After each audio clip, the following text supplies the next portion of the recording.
ارشاد باری تعالی مثل ما ينفقون في هذه الحیات الدنیا كمثل ريح فيها سر اصابت حرث قوم ظلموا انفسهم فهلكت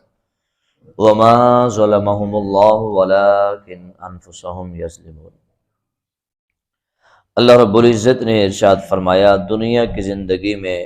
خرچ کرنے والوں کی مثال اس ہوا کی طرح ہے جس میں برف ہے کہ وہ ایسی قوم کی کھیتی پر پڑے جو قوم اپنا برا چاہتی تھی، بس وہ اسے ہلاک کر دے۔ اب اللہ نے ان پر ظلم نہیں کیا لیکن انہوں نے خود پر ظلم کیا۔ یہاں سے پھر سے یہود و نصارہ کی بات اور ریاکار کی بات ہو رہی ہے۔ ایک وہ خرچ ہے جو کافر کرے، ایک وہ خرچ ہے جو ریاکار کرے، ان دونوں کا خرچ کرنا ایک برابر ہے۔ یعنی کافر تو جتنا مرضی خرچ کر لے اس کا کوئی اسے فائدہ نہیں دیتا، مومن جو رب کی رسول کی رضا کے لیے خرچ کرتا ہے دنیا اور آخرت دونوں جہاں میں اسے فائدہ ہے، لیکن ریاکار کافر ہی کی طرح ہے جو دنیا کو دکھانے کے لیے خرچ کرتا ہے، اسے کافر کی طرح کچھ نصیب نہیں ہوتا۔ وحدہ لا شریک نے یہاں ایک مثال دے کر ذکر فرمایا، ایک کسان کی کھیتی کی مثال دے کر، ایسا کسان جو لاپرواہ ہو، جسے اپنی کھیتی کی کوئی فکر نہ ہو اور ہر وقت وہ غافلوں کی طرح اپنی کھیتی کی کوئی فکر نہ رکھتا ہو، یعنی کہ وہ اپنا برا چاہتا ہے۔ جو کسان اپنی کھیتی سے فائدہ اٹھانا چاہے وہ اپنی کھیتی سے غافل نہیں ہوتا، اسے ہر وقت اس کی فکر ہوتی ہے اور اس کی پرواہ میں لگا رہتا ہے، لیکن لاپرواہ غافل کسان بس لگا دی تو لگا دی، اب جو مرضی ہو جائے۔ فرماتا ہے کہ ایسی ہوائے جو برفانی ہوا ہو، جس میں برف ہو، ایسی ویسی چیز ہو، ایسا کسان کی جس کی کھیتی کی فکر نہ ہو اور اس کا خیال نہ ہو، وہ برفانی ہوا اس کو جیسے ہلاک کر دیتی ہے نا، ایسا ہی وہ بندہ جسے اپنے ایمان کی پرواہ نہ ہو، جسے رب رسول کی پرواہ نہ ہو، وہ ریاکار ہو یا کافر ہو، تو اس کا خرچ کیا ہوا جتنا کا جتنا ہے وہ سارا کا سارا برباد ہو جاتا ہے۔ اللہ نے فرمایا وَمَا ظَلَمَهُمُ اللَّهُ، جیسے اس کسان پر اللہ نے ظلم نہیں نہ کیا، وَلَٰكِنْ كَانُوا أَنفُسَهُمْ يَظْلِمُونَ، لیکن اس نے خود پر اپنے جان پر خود ہی ظلم کیا۔ کیسے ظلم کیا؟ فکر نہ کر کے،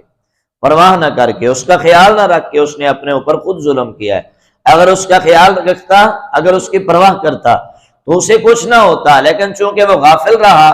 اسے کوئی پرواہ نہیں رہی کہ پتہ نہیں میرا انجام کیا ہوگا یا میں نے اس سے کیا لینا ہے، بس لگا دی تو لگا دی۔ یہ ریاکار کے لیے ہے، غافل کے لیے ہے کہ جس نے بس کلمہ تو پڑھا لیکن اب بھول گیا کہ میں نے اپنے ایمان کو بچانا کیسے ہے، میں نے اپنے ایمان کو سلامت کیسے رکھنا ہے، میں نے خود کو سیف کیسے رکھنا ہے۔ اب اس نے ایسے ہی فضول زندگی گزارنی شروع کر دی، دنیا میں زندگی گزارنی، دنیا کے کاموں میں زندگی گزارنی شروع کر دی، نہ اسے ایمان کی پرواہ، نہ اسے عمل کی پرواہ، نہ اسے رب رسول کی پرواہ، بس اپنی زندگی گزارتا جا رہا ہے غافلوں کی طرح، بے پرواہوں کی طرح۔ لیکن جب کبھی وہ خرچ کرتا ہے تو اپنا مال ضائع ہی کرتا ہے، اس نے ساری زندگی اپنی ضائع کر دی، لیکن جب موت آ جائے گی، آخرت میں جب وہ اس ہلاکت کے کنارے پہ پہنچے گا تو رب کی طرف دیکھے گا، یا اللہ یہ کیا ہے؟ رب فرمائے گا اب میں نے تم پہ ظلم نہیں کیا،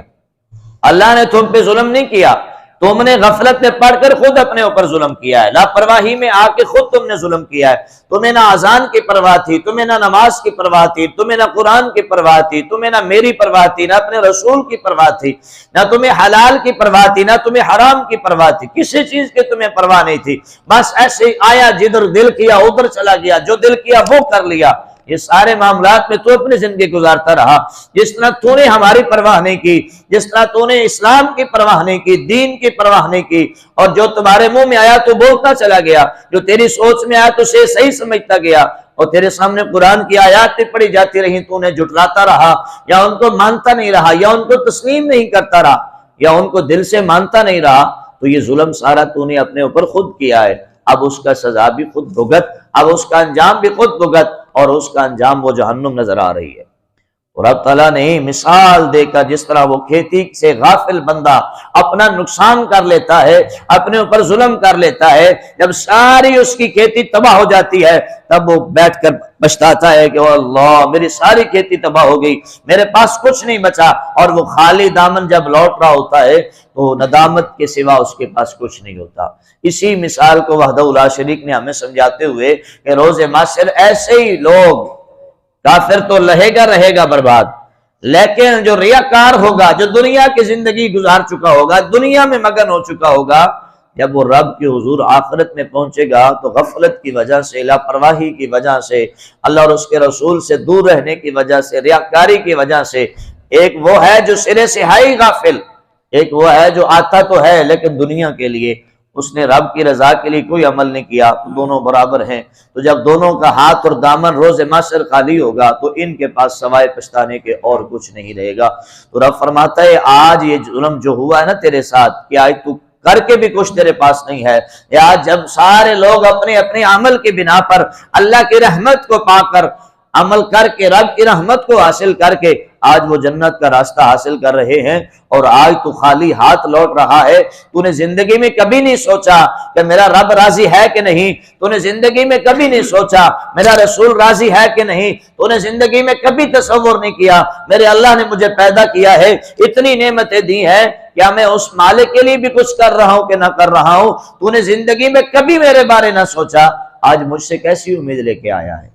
آج یہاں پر کیسی امید لے کے آیا ہے؟ جب تو دنیا کی زندگی گزار رہا تھا ہم نے سارے اختیار تجھے دیے تھے، زندگی دی تھی، آنکھیں، سانس، ہم نے کان، ناک، جسم کے اندر توانائی، ہاتھوں کے اندر توانائی، اور گھر دیا تھا، رزق دیا تھا، سب کچھ دیا تھا، کسی چیز کی کمی نہیں تھی۔ تب ہم بار بار کہتے تھے وَإِن تَعُدُّوا نِعْمَتَ اللَّهِ لَا تُحْصُوهَا، ہماری نعمتیں گن نہیں سکو گے، اتنی ہم نے تم پر کی ہے۔ فَبِأَيِّ آلَاءِ رَبِّكُمَا تُكَذِّبَانِ، تب تو نے ہماری نعمتوں پر ہمارا شکر ادا نہ کیا اور غافل رہا۔ آج خالی دامن جب تو لوٹ رہا ہے تو یہ تیرا اپنا کیا دھرا ہے، اس پر کسی اور کا نہیں ہے۔ تو میرے بھائیوں، اس وقت روز محشر تنے تنہا پچھتانا ہے، تنے تنہا۔ کوئی ہمارے پچھتاوے میں آ کر یہ نہیں کہے گا یار تو میری وجہ سے دنیا میں ایسا رہا لہٰذا یار میں تیرے ساتھ مل کر پچھتاتا ہوں، نہیں، کوئی بندہ آپ کے سامنے آپ کے ساتھ کھڑا ہو کر نہیں پچھتائے گا، لہٰذا تب تنہا ہر بندے کو پچھتانا ہوگا۔ آئے اللہ افسوس کہ کاش میں غافل نہ ہوتا، کاش کہ میں بے پرواہ نہ ہوتا، کاش کہ میں تھوڑی بہت فکر کر لیتا، کاش کہ میں زندگی گزارتے ہوئے کچھ سوچ لیتا تو آج میرا خالی دامن نہ ہوتا۔ جس طرح اس کھیتی کے نقصان والے کو اس وقت پریشانی آئی، کاش کہ میں نے اپنی کھیتی کا خیال رکھ لیا ہوتا اور اس کی میں نے کیئر کر لی ہوتی، آج کچھ نہ کچھ میرے ہاتھ میں ہوتا۔ اس غفلت کے نتیجے میں آج میرے ہاتھ خالی ہیں۔ اسی طرح جو بے عمل ہے، جو عمل سے غافل ہے، جو رب کی رضا سے غافل ہے، جو بے فکر ہے، اس وقت اسی پچھتاوے میں ہوگا کاش میں نے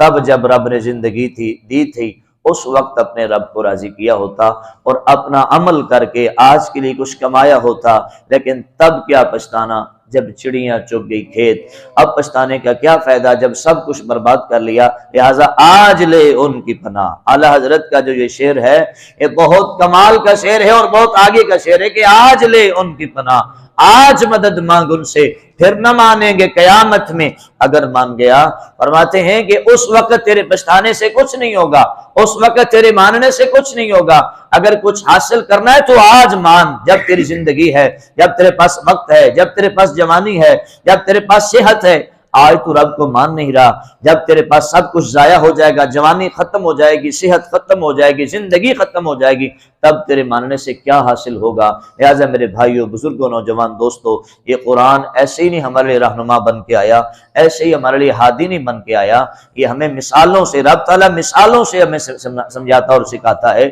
کہ باز آ جاؤ اور رب کی طرف رجوع کر لو، اپنی غفلت کو چھوڑ دو اور سیدھے راستے پہ آ جاؤ۔ نماز، قرآن ہی تمہارے لیے بہترین راہ ہے، اور اللہ اور اس کے رسول کی رضا ہی تمہارے لیے بہترین انمول خزانہ ہے۔ جس نے یہ حاصل کر لی، دنیا جہاں کی اسے نعمتیں اللہ نے عطا فرما دی، اور قیامت کے دن بھی انشاءاللہ وہ سرخرو ہوگا کہ اس نے سرکار کی غلامی میں زندگی گزاری۔ ہم وحدہ لا شریک کی بارگاہ میں دعا کرتے ہیں، اللہ وحدہ لا شریک ہم سب کو ایسی غفلت سے، ایسی لاپرواہی سے، ایسی ریاکاری سے ہم سب کو بچائے، اور اللہ ہمیں